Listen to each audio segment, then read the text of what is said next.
সত্যিকারের ভালোবাসা আমাদের অনুভবে, আমাদের অস্তিত্বে মিশে থাকে।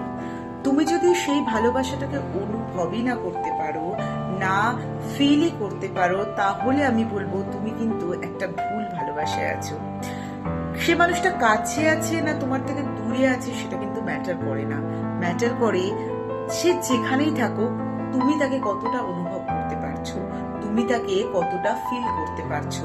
তুমি যদি তাকে পুরোটা ফিল করতে পারো, পুরোটা অনুভব করতে পারো এবং এইটুকু বিশ্বাস রাখতে পারো যে সেই মানুষটা দিন শেষে শুধুমাত্র তোমার কাছেই ফেরে, দিন শেষে সে শুধুমাত্র তোমার কাছে থাকে, তাহলে কিন্তু তোমার এবং বা তোমাদের ভালোবাসা সার্থক এবং তোমরা একটা ভালো এবং হ্যাপি রিলেশনশিপে রয়েছো। দূরত্বটা কোনো ম্যাটার করে না একটা গুড রিলেশনশিপে।